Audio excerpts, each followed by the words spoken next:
기도 재벌 회장님이 제일 믿을 만한 사라의 부하를 불러서 이들에게 충성을 알아보고 싶었습니다.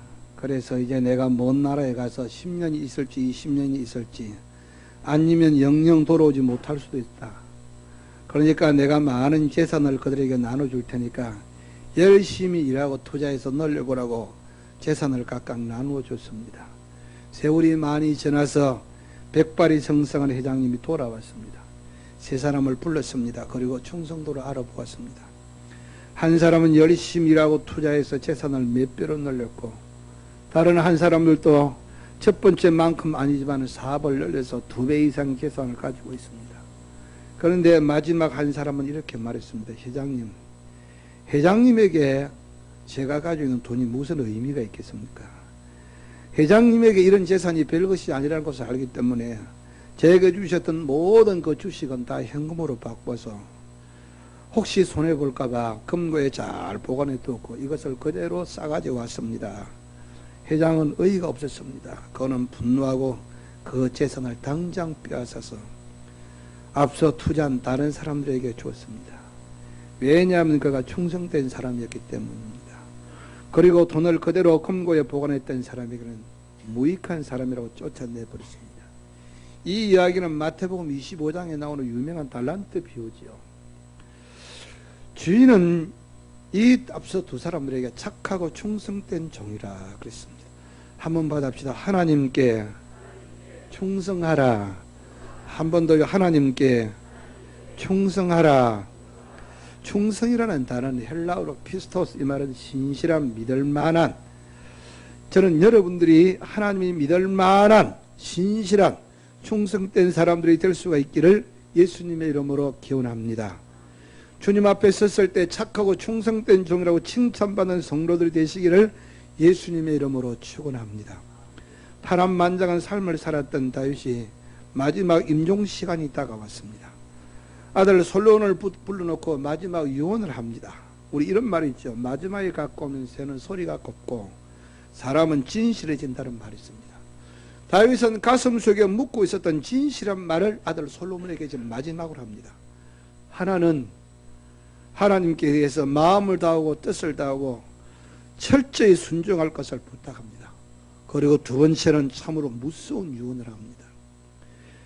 유태나라 건국 공신이었던 요압에 대한 이야기인데, 내 지혜대로 행하되 그가 백발로 평안히 음부에 내려가지 못하게 하라. 이미 백발이 된 노 공신에게 절대 평안히 죽게 하지 마라. 다른 말로 말하면 기회를 봐서 죽여버리는 이야기입니다. 그는 충신 같았지만 다윗에게 결코 충신이 아니라는 것입니다. 물론 표면적인 이유는 아브넬을 죽인 피에 대한 값이라고 말하지만은 다윗에게는 가슴에 묻어둔 뼈아픈 사건이 있습니다. 오늘 본문에 나오는 이 압살롬에 대한 요압의 이제 처단입니다. 전쟁터에 나가는 요압에게 다윗 왕은 신신당부했습니다. 제발 나를 생각해서 압살롬을 잘 대해달라고 부탁을 했습니다. 그러나 요압은 색포할 수 있었지만은 다윗을 죽이고 압살롬을 죽이고 맙니다. 왕의 명령과 부탁보다도 자기 판단대로 결정한 것입니다. 이런 말 하죠. 남편은 죽으면 땅에 묻고 자식은 죽으면요? 예? 가슴에 묻는다 하는 말이 무슨 말이겠어요? 평생 잊을 수 없다 그 말이에요. 좋은 것을 보아도 나쁜 것을 보아도 계속 가슴에 묻고 삽니다. 우리 어머님 보니까 늘 그렇게 가슴에 묻고 살더라고요. 그런데 다윗의 가슴속에 평생 한으로 남은 사건이 압살롬의 사건입니다.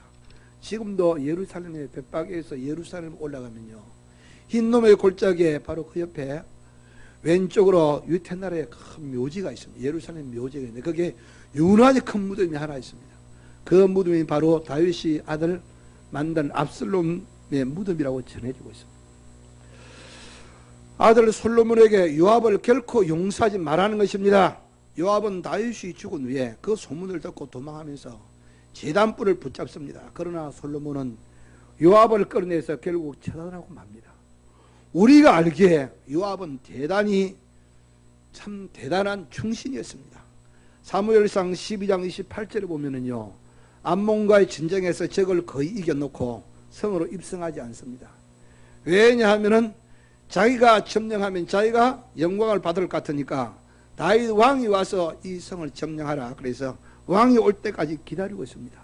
그런데 왜 요압이 다윗에게 이런 부담스러운 존재가 됐을까요? 본문에는 아버지를 향해서 반기를 들었던 압살롬의 최후가 기록되어 있죠. 압살롬은 아버지 다윗을 향해서 반란을 일으켰던 전쟁을 일으켰던 아들입니다. 아버지와 아들과 전쟁이 일어납니다. 다윗은 나이가 많아서 전쟁터에 나갈 입장이 아닙니다. 다윗은 전쟁터에 나가는 장수들에게 요압과 아비새가 이때 이들에게 나를 위해서 소년 압살롬을 너그러이 대접하라 부탁을 했습니다. 왕이 말하는 것은 모든 군장들과 백성들이 들었다고 기록되고 있습니다. 사람이요, 극단적인 상황이 생기면요, 사람의 진위가 드러납니다. 나라가 평안할 때는 아무라도 충신 다할 수가 있어요. 그러나 나라가 위기를 만나면은요, 충신과 간신이 구별되집니다. 집안이 넉넉하면 누가 효자 효부 못합니까? 그러나 집안이 힘들어지면은요, 진짜 효자와 효부가 드러나는 것입니다. 우리 신앙도 마찬가지입니다. 교회가 바람이 불고 어려움을 당하면요, 진위가 드러납니다. 사람이 평범할 때는 누구나 자기를 숨기고 살 수가 있어요. 그러나 극단적인 상황에서 그 사람이 드러나고 칼라가 드러납니다. 기분이 가장 나쁠 때에, 가장 좋을 때에 그 신앙인들의 모습이 드러납니다. 계획한 모든 일이 너무나 잘 될 때에, 순풍에 돛단 듯이 일이 잘 풀릴 때에 여러분은 어떠합니까? 문제가 없을 때는 누구나 신앙인처럼 살 수가 있습니다. 그러나 우리 앞에 파도가 칠 때에, 우리 생애에 가장 무서운 풍랑이 일어날 때에 그 사람의 진실이 드러나는 것입니다. 극단적인 상황에서 그 사람이 어떤 사람인가 색깔이 드러난다, 그 말입니다. 위급한 상황에서 사울왕의 태도에 대해서 성경이 기록하고 있습니다. 블레셋과 지금 전투 시간은 급박의 시간이 다가오고 있는데 약속한 사무엘 선지자가 오지 않습니다. 분명히 사무엘 선지자가 잘못하고 있는 것입니다. 기다리다 초조해진 사울왕은 제사장의 고유군 아닌 제사를 자기가 짐작하기 시작합니다. 바로 그때에 선지자 사무엘이 나타났습니다. 사무엘 선지자는 그를 꾸짖고 당신이 하나님을 버렸으니까 하나님도 당신을 버렸다는 무시무시한 책망을 합니다. 결국 사울왕은 하나님의 버림을 받는 왕이 됩니다. 한번 받읍시다. 현실과 말씀, 양심과 상황, 신앙과 환경, 항상 여러분들, 우리들은 여기에서 갈림길에서 고민을 합니다. 하나님의 말씀을 따라야 될 것이냐, 현실을 따라야 될 것이냐, 내 신앙 양심을 따라야 될 것이냐, 상황을 따라야 될 것이냐, 신앙을 따라야 될 것이냐, 아니면 환경을 따라야 될 것이냐, 이런 자리에서 우리는 어떻게 합니까? 적당한 방법을 찾는데 이것이 타협이죠. 우리는 삶을 살아가면서 이런 경우를 많이 만납니다. 지금 여러분 앞에 전개되는 상황 현실과 신앙의 이 교차점에서 머뭇거리고 있습니까? 그리고 적당히 타협을 하고 있습니까? 여러분은 신자가 아닙니다. 그리스도인은 하나님 앞에서 철저하려고 노력해야 합니다. 우리도 다 약하기 때문에 넘어지고 쓰러지고 죄를 짓습니다. 그러나 그리스도인은요, 상황보다도 우선되어야 하는 것이 있습니다. 이것이 바로 신앙입니다. 오늘 본문의 무대는 치열한 전쟁터가 아닙니까? 참으로 위급한 상황입니다. 이 전쟁에서 전사자가 2만 명이 나왔어요. 극한 상황이고 위험한 전쟁입니다. 처절한 피비린 내가 튀기는 곳입니다. 그때 살인가진 요압에게 보고가 들어왔습니다. 저쪽에 장수였던 압살롬이 도망가다가 상수리나무에 머리털이 걸려서 대롱대롱 매달려 있다는 것입니다. 이 보고를 듣고 요압은 보고하는 군사에게 책망합니다. 왜 죽이지 않고 보고하려 왔느냐는 것입니다. 그러나 그는 다윗 왕의 부탁을 들었기에 죽일 수 없다는 것입니다. 요압은 당장 달려가서 나무에 매달려 있는 압살롬을 보았습니다. 생포할 수도 있지만 그는 창을 가지고 압살롬의 가슴을 찌릅니다. 분명히 부하는 왕의 명령을 기억하고 중지했지만 요압은 자기 판단대로 결정한 것입니다. 우리는요, 성경에서 의도는 분명히 선하지만은 자기 판단대로 결정했던 우사가 그 자리에서 적사하는 사건을 우리가 봅니다. 여러분들 수레에서 하나님의 법궤를 싣고 가는데 막 법궤가 흔들리지 않습니까? 이걸 보고 우사가 붙잡는 것은 너무나 당연한 일입니다. 그러나 하나님께서는 우사를 쳐서 그 자리에서 직살했습니다. 왜요? 하나님의 뜻이 아니었기 때문입니다. 요압에게도 그가 진정한 충신이라고 하면은요, 자기 판단보다도 우선되는 것은 왕의 부탁이었을 것입니다. 그러나 그는 위급한 상황 앞에서 왕의 부탁을 저버립니다. 그리스도인에게는요, 상황보다도 우선되는 것은 하나님의 말씀입니다. 믿음의 사람들의 특징은요, 적당히 타협하며 살아갈 수 있는 그런 자리에서도, 심지어 죽음의 자리에서도 하나님의 말씀을 선택을 해야 합니다. 상황과 현실, 그것은 우리를 시험하는 저울입니다. 선택의 자리, 그것은 우리를 알아보는 여러분들 시금석입니다. 이삭의 축복을 여러분들 기억하십니까? 그는 애굽으로 피나가다가 그랄 지방을 통과하죠. 하나님께서는 그날 밤에 이삭에게 그 땅에 머물라고 말씀하시죠. 그 땅도 메말라서 풀이 다 말라 죽었고 물이 없습니다. 지금 당장 양들이 죽어가고 있습니다. 이삭은 선택을 해야 합니다. 하나님께서 이 땅에 머물라고 하는데, 지금 현실이 너무 힘들어도, 양들이 죽고 많은 손해를 보아도 하나님의 말씀을 이삭은 선택을 합니다. 하나님은 이런 이삭의 삶을 책임져 주셨습니다. 저는 이 말씀을 읽을 때마다 왜 이런 기록을 남겼을까 생각합니다. 이것은 오늘을 살아간 우리에게 하나님이 주시는 말씀이라는 사실을 믿을 수 있기를 주님의 이름으로 부탁을 드립니다. 머리를 드세요. 졸지 말고. 아무리 왕의 부탁이라도 이제는 그들할 수 있는 막강한 힘을 가진 요압은 승리하는 장수가 됐어요. 얼마나 막강한지 다윗 왕도 함부로 할 수 없는 장군이 됐습니다. 그러나 나중에 그의 최후가 어땠습니까? 표면적인 이유는 아브넬 때문이지만은 다윗의 가슴에는 왕의 그렇게도 간절한 부탁을 팽개친 요압에 대한 분노가 남아 있었을 것입니다. 얼마나 무서운 것입니까? 여러분들은 말씀 앞에서 상황이 부를 때 어떤 선택을 합니까? 하나님을 믿는 사람은요, 어느 날 갑자기 교회를 떠나거나 그러지는 않습니다. 조금씩 무너집니다. 적당히 타협하면서 대강대강 삽니다. 여러분들 적당히 살아가는 태도, 타협은 먼 길이요 버림받는 길입니다. 다니엘은요, 사자굴에 던질 수 있는 위험 앞에서 적당히 넘어갈 수 있습니다. 그날 하루 그때만 넘어가면 돼요. 사드락과 메삭과 아벳노고 앞에 지금 뜨거운 불타는 불이 화형이 지금 기다리고 있습니다. 그러나 그들은 타협하지 않고 믿음을 지켰습니다. 나중에 시간이 지나고 보니까 죽는 길이 아니고 거기 사는 길이고 그 길이 복된 길이었습니다. 미국의 아브라함 링컨의 어머니 낸시는요, 우리나라의 신사임당 같은 존재죠. 링컨이 9살 되었을 때에 독초를 뜯으며 먹은 소의 젖에서 나온 그 우유를 마시고 독초병으로 죽었습니다. 그녀는 어린 링컨의 손에 귀한 선물을 줬습니다. 아들아, 오늘 네게 세상에서 제일 귀한 선물을 준다.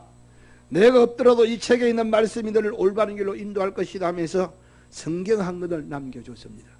링컨은 많이 배운 사람이 아니에요. 평생을 그 성경을 가슴에 품고 살았습니다. 여러분들 인생길에 무엇이 지름길입니까? 말씀대로 순종하는 것이 첩경이고, 하나님 말씀대로 그대로 붙잡고 살아가는 것이 지름길이고 가장 복된 길이라는 사실을 믿을 수가 있기를 주의 이름으로 기원합니다. 한 번 더 합시다. 하나님의 말씀대로, 한 번 더요. 하나님의 말씀대로. 충성은요, 변함이 없어야 돼요.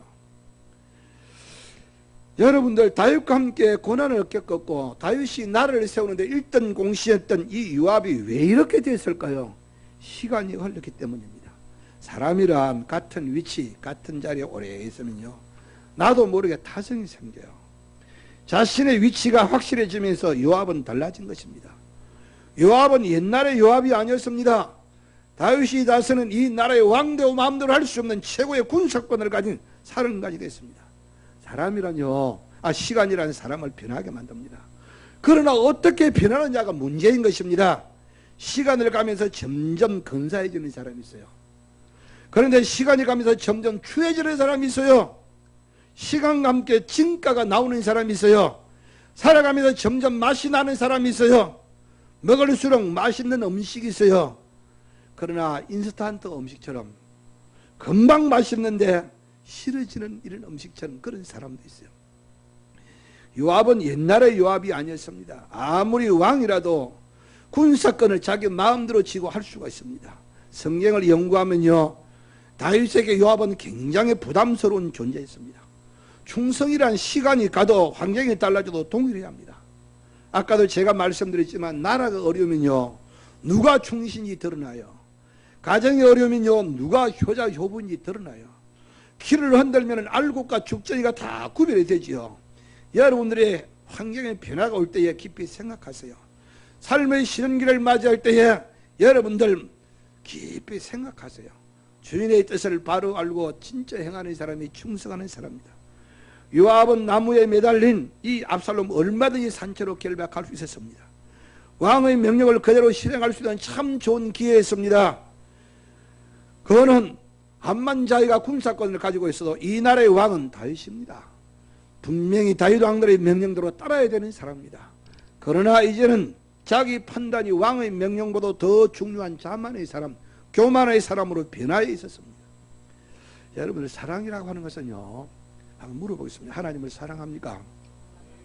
여러분들 하나님 사랑합니까? 예수님을 사랑하냐고요? 사랑합니까? 사랑이란요, 그가 슬프면 나도 슬프고, 그가 웃으면 나도 웃고, 그가 좋으면 나도 좋고, 그가 싫으면 나도 싫고, 이게 여러분들의 사랑이고 이게 충성입니다. 훈련소에서요, 훈련 기간 동안에 한참 잠자는 시간에 밤 12시쯤 돼서 깨워가지고 팬티만 입고 물속에 들어가잖아요. 얼음 물속에 들어갑니다. 왜 이걸 시킵니까?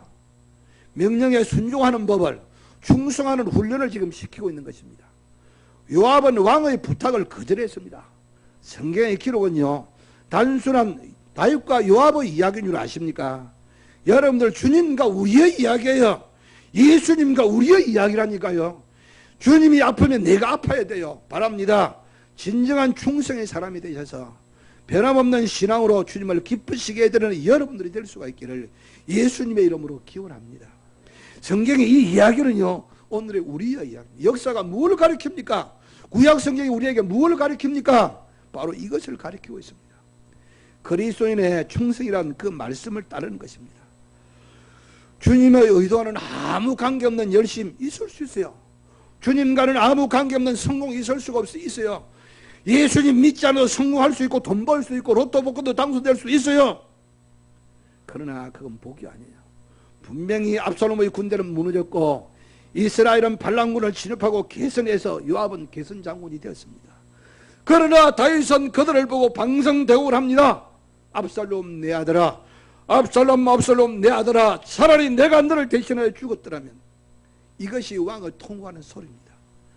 왕의 아들의 죽음을 슬퍼하며 방성대우를 하게 성경은 이렇게 기록했어요. 그날의 개선에는 부끄러워서 도망함같이 가만히 성으로 들어오니라, 이렇게 기록하고 있습니다. 요압이 진실로 충성하는 신하라고 하면요, 다윗 왕의 부탁을 드려야 돼요. 충성이란 주인의 뜻을 알고 의도를 아는 것입니다. 내 생각대로 행동하는 것이 아닙니다. 우리가 하나님을 따르는 하나님의 백성이고 정말 주님을 내 주로 모시는 사람이라고 하면 주의 뜻을 바로 이해해야 합니다. 한번 받아서 기도로 하나님께 뜻을 물어야 됩니다. 그리고 말씀에서 하나님의 뜻이 무엇인가 이것을 물어야 합니다. 성령님께서 우리 가슴 속에 하시는 말씀 있죠. 성령님이 우리에게 주시는 이 감동, 곁에 있는 사람을 통해서 혹은 설교를 통해서 혹은 여러분들 초자연적인 사건을 통해서 하나님께서 우리에게 주시는 말씀이 있어요. 성경은 기록합니다. 생명의 멸류관은 충성하는 자에게 주시는 영광이라고 말합니다. 우리는 처음을 잃지 않도록 늘 조심해야 합니다. 제가 이제 임지시에 가면 이 이야기를 많이 합니다. 한번 받아보자. 초심을 잃지 말라.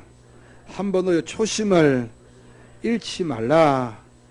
요압의 불행이 무엇입니까?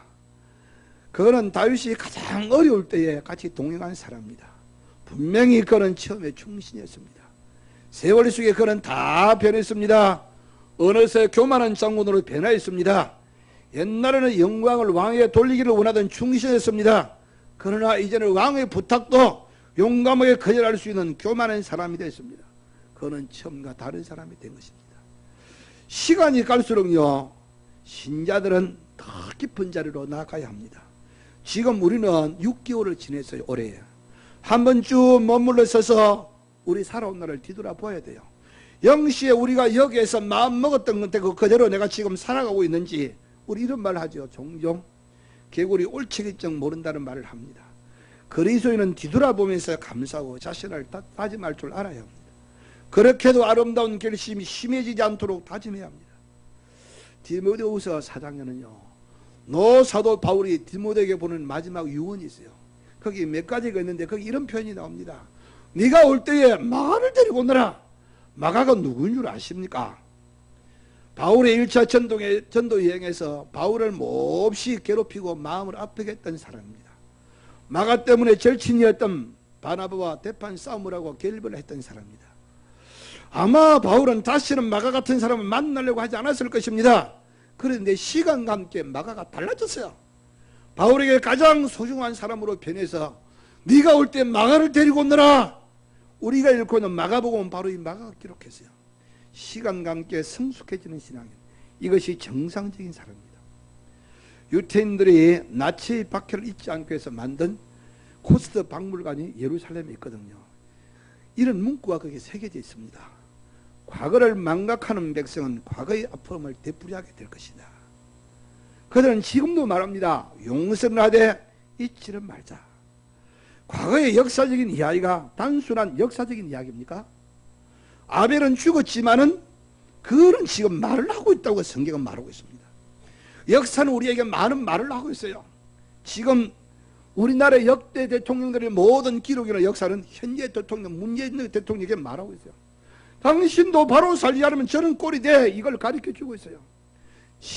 저는 지금까지 이스라엘의 역사의 한 부분을 말씀드렸습니다. 성경의 상당 부분은 역사적인 기록을 담고 있는 역사서입니다. 성경에서 이렇게 역사가 많은 이유가 무엇일까요? 역사 속에서 말씀하시는 하나님의 음성을 들으라는 것입니다. 현대를 살아가는 우리에게 주님은 말씀하십니다. 어떤 것이 신앙인의 삶인지 가르치고 있습니다. 극단적인 상황에서도 신앙의 자리를 지키십시오. 그리고 절대 변하지 않습니다. 시간이 가도 주위의 환경이 변해도 충성은 변하지 않습니다. 아름다운 습관이 내 몸에 늘 배어서 우리 후배들에게 좋은 신앙을 보여주고 좋은 신앙의 모습을 후손들에게 물려주는 여러분이 될 수 있도록 충성하는 성도들로 우리 하나님 앞에 섰을 때 잘했다 칭찬받는 우리 성도들 되시기를 예수님의 이름으로 축원합니다. 사랑과 은혜가 풍성하신 우리